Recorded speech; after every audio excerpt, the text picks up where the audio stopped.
We're back with Let the People Decide. I'm Porter Davis, and I have with me Ken Warner, who is running for House District 96, which will have an election less than a year from now. Correct. He's the vice chair of the Oklahoma County Republican Party.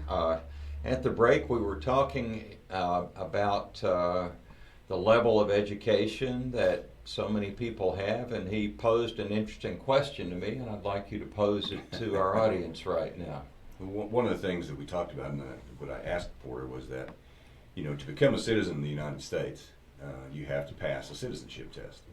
And you can find them online, but I have taken them.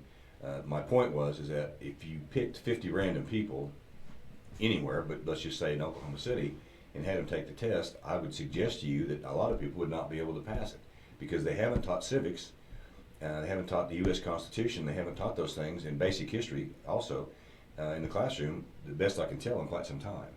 And which is aggravating to me. We teach socialism, at high school and college levels. I know college for sure, probably some in high school, and rather than teaching U.S. civics, and socialism is not a way. And I also, how many people don't really understand that this is a constitutional republic? This is not necessarily a democracy. It's not. The Constitution doesn't even mention the word democracy, just to give you an example. So it is a constitutional republic, and it needs to stay that way. So that's my pitch for that. Well, I would agree with you. I think it's part of the whole propaganda war that we face. I mean, it's easy to find liberals, progressive Democrats that really push the idea called democracy, and they don't talk about the republic because that is the foundation of our country. It's a division of powers. It's a way to hold the government in check. If you have a true democracy in its purest sense, that means 50% plus one can decide to kill the other 49% less one if they want to. That's basically, or 50% less one. That's my public school math coming out there. It's old math, not new math. And so, I mean, a lot of thought went into the founding of our republic that we have, the constitutional republic, and it is true that the schools aren't teaching that. I graduated from the public schools over 50 years ago in Oklahoma, and I didn't have that great a background then, I found out later, and I've just heard it's gotten a whole lot worse.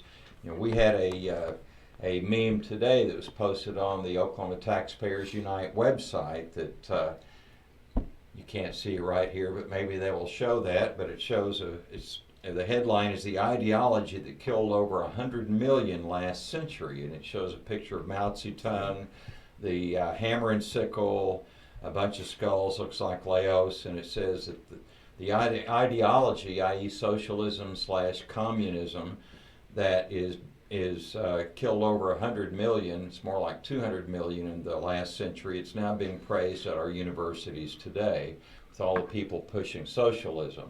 And as could certainly be expected, a lively debate came up because there are a number of younger people that now have this idea that we can have a political unicorn called democratic socialism in some never land. All the comrades get around together and they democratically decide how they're going to divide up everybody's assets and see who gets to do the work. But they want to deny that it has anything to do with what we've seen in real live, actual dictatorial socialism, where people lose their rights and get disarmed and the government takes dictatorial control. So that's part of what we're facing right now. It's just a basic battle it's still political, but it's outside of electoral politics. It's in the politics for the mind and how they get people to think about things. Have you started knocking on doors yet, Ken? I have begun in a small way right now. It's still, obviously, the general election is not until November of 2020, and then we get the primary season to go through before that. And, of course, this is a presidential year, and a lot of House districts are up. There's just a lot of people up for re-election or up for election. So it's going to, I don't want to. It's hot right now, yeah, too. Well, that's part of it, too. But people aren't too interested about next year. Well, I don't know how you are, but I know I block every call I can humanly block on my home phone. I still have one. to try to stop some of it. But it does get pretty annoying, and I know that, and so I don't want to be annoying. But yeah, there's some times we're going to get out there and door knock in some special areas, and we're going to attend some parades and some festivals and do all those kind of things. I'm certainly not an unknown quantity out there. People do know who I am. I did sit on the Oklahoma All Sports Board for 34 years, so I've promoted lots of events and done lots of things, and I was active in the civic organizations and all those kind of things. So I'm not a total unknown, but you win elections by knocking on doors. You don't win them by sitting at home thinking that life's going to go by and you're going to win just because you got an R or a D by your name, and that doesn't work that way. So we want to be active because I'm concerned about what the people want. I mean, I certainly have my own concerns, as I stated earlier. You heard those, but I'm really concerned because I want to hear from the people, and I want to be as active as I can be, and I want to conduct some town halls, and I want to be able to do all those things to stay in touch with the people in East Oklahoma County. So, but you plan on basing your decision making on responding to the problems and concerns that people have, right, and then using your political principles to apply to come up with solutions to the problems we're facing. Is correct. That's correct. Okay? Yeah, and that's just, to me, that's common sense. I mean, and one thing I remind my friends is we, obviously we all know that money's the mother's milk of politics. So as we all try to fundraise, because some people say, well, I'm not in your district, and I say I understand that, but when you go into the House of Representatives, you're certainly representing your district first, but you're also representing, the state of Oklahoma, because one of the things we want to do is improve Oklahoma. We want to make Oklahoma a better place. Look, I've lived here for a long, long time. I love this place and have forever, and I can't imagine really living anywhere else. I mean, so as a patriot and as a veteran, that certainly makes a difference. But I'm also almost as patriotic about Oklahoma as I am about the United States. And it's just we live in a wonderful place, and the things that I've grown up with and things that I've lived through here, the bombings and things we've had that have impacted all of us as Oklahomans, has made me very proud to have been a part of it, not the bad part of it, but the good part of when we were reconstructing things and bringing people back and just building our hopes back up and becoming a good state again. And that's, we don't need another one of those cycles with bad tornadoes or any of those things, but they do happen. But we want to keep this place safe, and we want this is a great place to live. The cost of living is not high. People are nice. People are kind. This is a wonderful, wonderful state to live in. We got to promote it. I agree with you. Anybody that doesn't appreciate all the good things about Oklahoma needs to go see the rest of the country. That's what I could say. I've been around a number of different places, and I'm always glad to get back here. And that's what we're working for.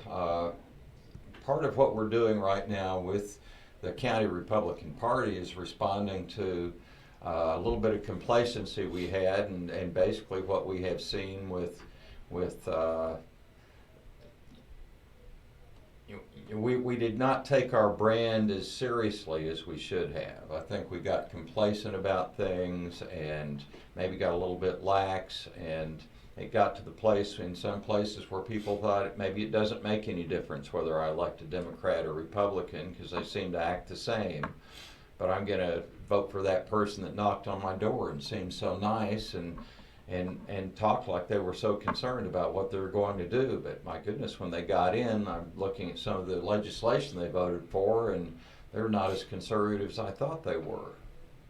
I agree. I mean, it's important that you know where we as representatives stand. I mean, if I'm elected, I want you to know exactly where I stand, what I stand for, and what I'm about.